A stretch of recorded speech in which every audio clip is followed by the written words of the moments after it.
Ассалаумағалейкум. Бүгінгі сабақта яғни продажаны қалай жасаймыз. Яғни сатылған заттардан админисіне қалай жазамыз, сатуға, яғни одан кейін клиентке счетный оплатаны қалай жасаймыз, қалай жібереміз. Клиент одан кейін сатып алған зат төлеген соң админисіне қалай кіргіземіз, соның барлығы сол туралы айтатын боламын. Яғни клиент сізден зат алды, клиент болсын, фирма болсын. Мына жерде продажа деген кіреміз. Продажа.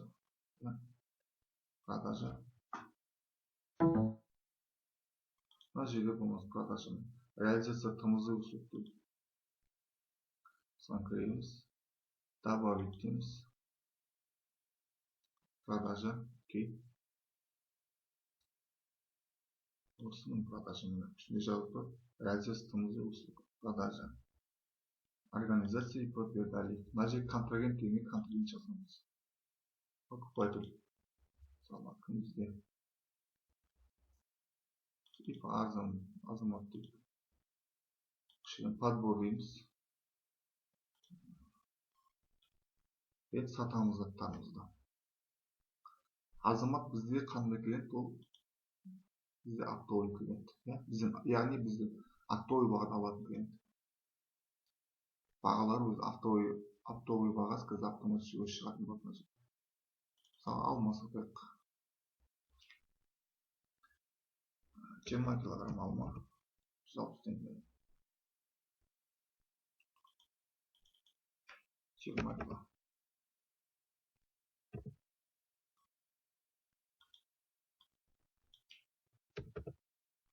20 кило алма 260 теңгеден. Так, нан. 10 штук нан 70 теңгеден оптовый бағасы. Одан кейін мысалға ет қауын, 5 қауын 20 килограмм. Яғни ол жерде өзі 36.700 теңге. Записать дейміз. Біздің өзіміздің керегіміз жаздық. Егер де сіздер штрих код қолданатын болсаңыздар, онда әрқайсының өзінің штрих коды болады мына жерде. Басасыздар. Штрих код дегенде осы жерде әр заттың өзінің штрих коды болады. Егер де болмаса, новый деп міне. Записать дейсіздер. Записать окей дейсіздер. Болды. Әр заттың басында өз номенклатура енгізген кезде осылай штрих код кіргізіп аласыздар. Содан кейін осы тұрған жерінен штрих кодты сканер аласыздар, штрих код ұрасыз, өзі автоматически шыға береді. Мына жерде қай счетын жазасыз.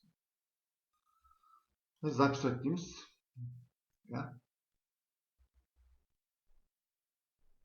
Енді бізге записать провести дейміз. Енді бізге ақшасын кіргізу керек. Ақшасын кіргізу керек. Ақшасын егер де бізден сатып алушы азамат ақшасын берсе наличка, онда мына жерден на основании кіргізесіздер ақшасын. На основании приходный кассовый ордер дейсіздер. Бізде наличка төледі, яғни наличка төлесе основной касса дейсіздер, соған өтесіздер. Окей. Основной касса 36.700 теңге по азаматтық. Записать окей дейсіздер. Содан мынаны жабасыздар. Закрыть деп жауып қойсыздар. Тағы да бір реализация жасайық. Көп клиенттерге сатсақ қазір. Мына жерде клиенттің мысалы не қылсаңыздар болады. Жазсаңыздар болады. Частный лицо дейді. Частный лицо, частный клиент. Дейміз. Подбор. Ламинат. Енді частный клиент бізге аппыныл частный клиентке біз розничный баға сатамыз. 50 квадрат мысалы 4 теңге. Алманың килограммы уже жаңада 260 теңгесі, қазір 300 теңге болды. 10 килограмм. Галтел мысалға. Галтел неге нәрсе десе не үшін?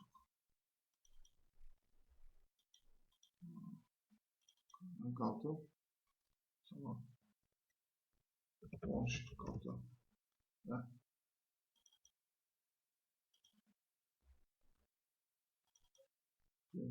Tamam. 10 штук Windows. Шрайдитель. Заглушка.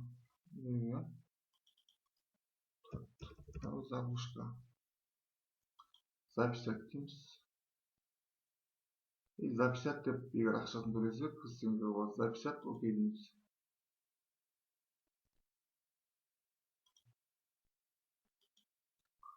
Приходный кассу болады, ақшасын кіргіземіз енді. Да, иә. Маған әреш кіргізейік ақшасын. 210 теңге. Окей дейміз. Содан маған жауап тастаймыз. Ада продажа жасасақ. Продажа.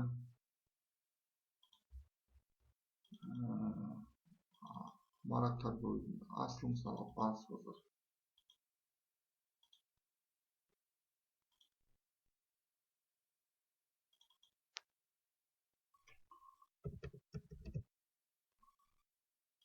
Бізде бұл розничный клиент.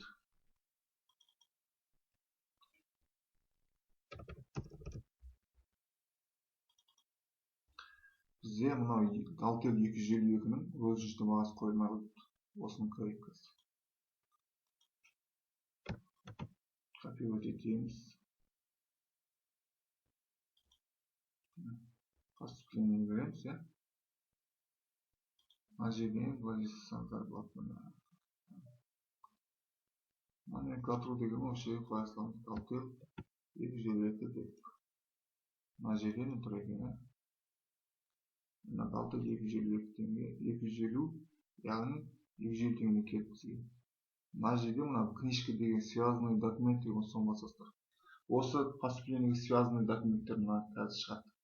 Мына установлен номенклатура жасағанбыз, установлен контент жазамыз. Мына осы жерде табылған галтел 252, міне бағасын қоймақпыз мына жерде. Розничный автобус бағасын қоймағанбыз. 280 теңге автобус дейік. Розничный 330 теңге дейік, иә. Записать дейміз, окей.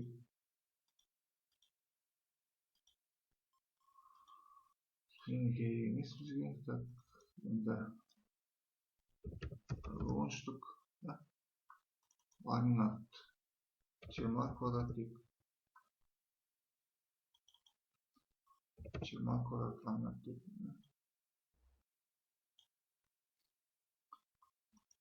Не бар, мына жерде бізде остатка көрсетіп тұру керек.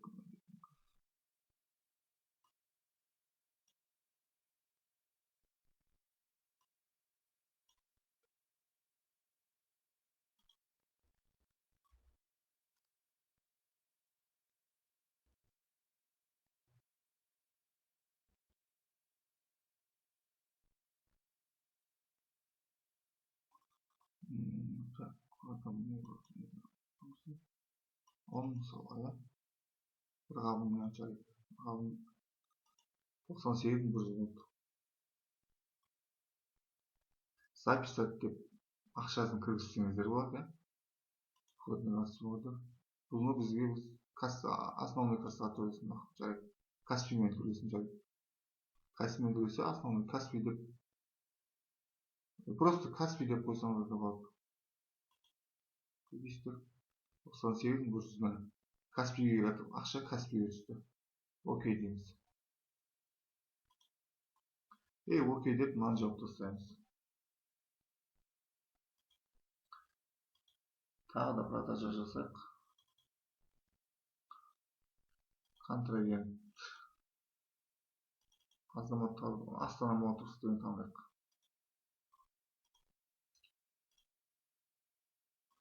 Бұны, яғни енді бұны қарызға бет жайдым. Қарызға бет көзге қалайды.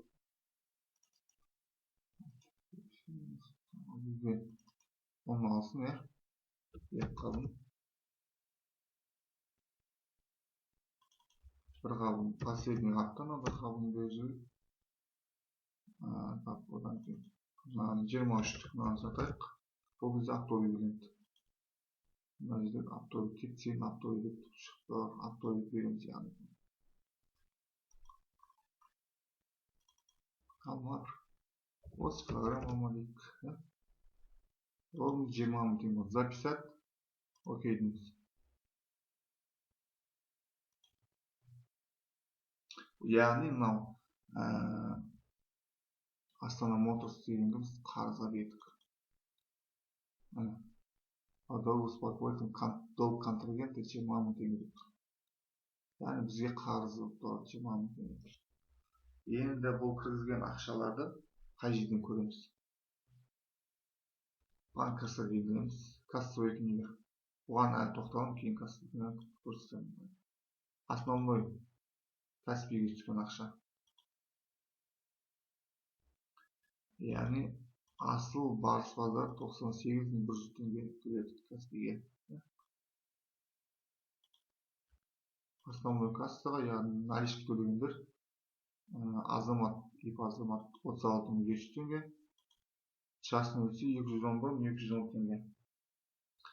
Ал жаңағы Астана Моторс деген бізде қарыз болып тұр, ақшасын берген жоқ. Мына кассада екі операция орындалды. Яғни приходный касса ордер, яғни ақша түскен, келіп түскен ақша, расходный касса ордер. Бізден кеткен ақша, мына приходный касса ордер мына жерде тұрады. Итоғы расходный касса ордер, бізден шығын кеткен ақша мына жерде тұрады. Егер біреуге поставщик келіп ақша төлесеңіз, немесе қандай да бір шығындар болса, мына жерден көрсетіледі. Екеуін есептеп, итогын жауап мына жерге шығарып береді. Кассада қанша ақша болу керек, соны шығарып береді. 247.910 теңге бар қазір кассада. Яғни наличка Каспиде 98.100 теңге.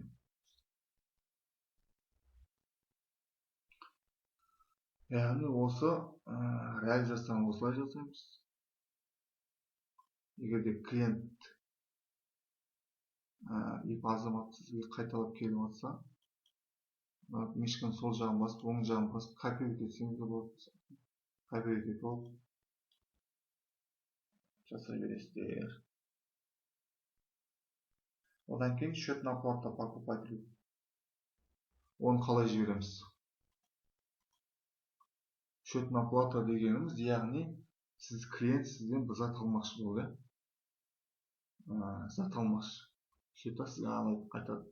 Маған счетная оплата жіберіңіз. Яғни сол алайын деп жатқан затына счет жібересіз. Яғни осынша мына зат салға осынша теңгеден деген счет жібересіз. Ол сонымен өзінің бастығына көрсетіп, болмаса сол өзінің бухгалтеріне жібереді, сол арқылы ақша төлейді.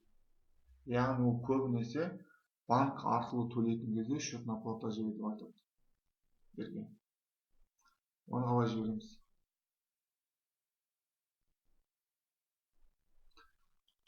Оны жіберу үшін продажаға кіреміз. Счетная оплата покупателю дейміз. Добавить. Мына жерде контрагент таңдаймыз. Покупатель. Егер де жоқ болса контрагент, мына жерін создавать ете салыңыз да болады. Покупатель. Добавить деп, мына жерін создавать етіп тағы бір көрсете салыңыздарга.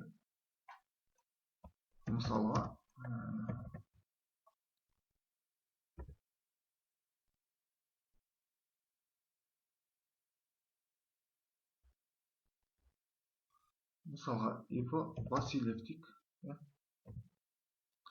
Васильев.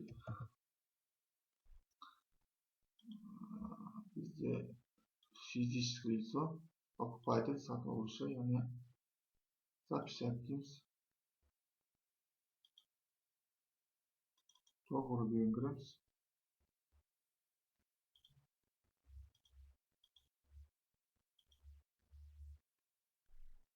оптовый клиент болсынча.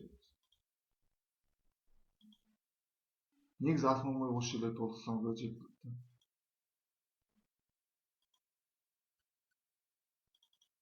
Васильевке счетная оплата жайларымыз.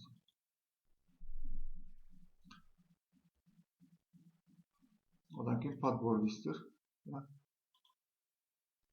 Мысалға ламинат 45 квадрат, 50 квадрат, ламинат қайын плюс 30 штук, соединитель 10,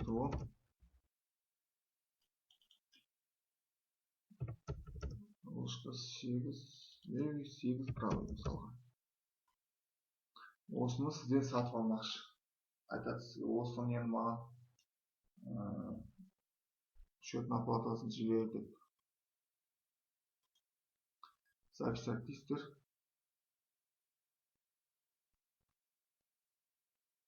Мына жерде счетная оплата деген бар. Соны басасыздар міне. Индивидуальный предприниматель ИП Бердалиев, міне біздің счетымыз, яғни банковский счетымыз, иініміз өтті маяқта. Клиенттікі мынау. Жоқ, бұл біздің мынау емес. Өзіміздің жаңағы. Код назначения платежа мына жерде 710 болды. Бұл біздің данымыз. Біз жаңа покупательді Васильев адрестерін елден кіргізген жоқпыз. Адрестерін кіргізсеңіздер, мына жерде шықпады осы. Осын жібересіздер мына. Осы счетная оплатаны жібересіздер осы. Мына жерге печатын қойып жібересіздер осы. Печат шығарып, печат етеді.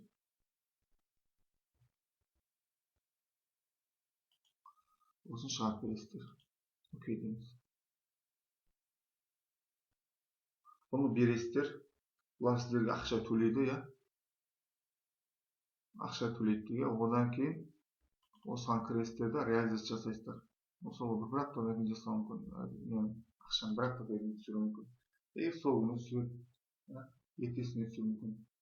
Сол күніне кіресіздер дағы мына жерден на основании, ввести на основании дейсіздер.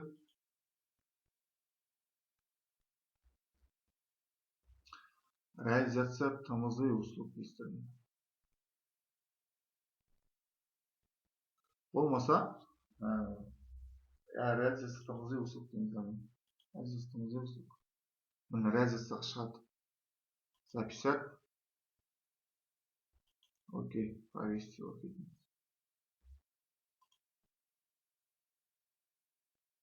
Яғни сіздерге ақшасын аударып, енді ақшасын кіргіземіз. Егер де сіздерге банкпен төлесе, платежный поручение входящий дейсіздер. Бердалиев біздің счетымыз міне. ИП Васильев, Васильевтің несін көрсеткен жоқпыз, банковский счет. Мына жетті. 322 теңге. Записать, окей дейміз.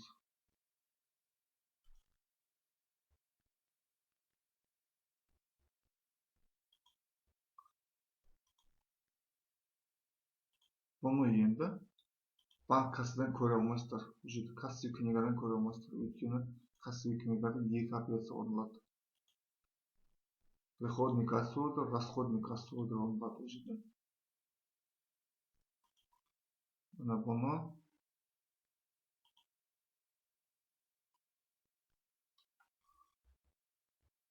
банк касса, платежный поручение входящий деген осы жерде тұрады. 322.280 теңге төледі. ИП Васильев. Келесі сабақтарда енді осы возврат туралы айтатын. Возврат, яғни біз сатып алған покупательдерге, яғни поставщиктерге қалай возврат жасаймыз, клиенттер возврат келсе, соны қалай возврат жасаймыз, соны келесі сабақта айтамыз.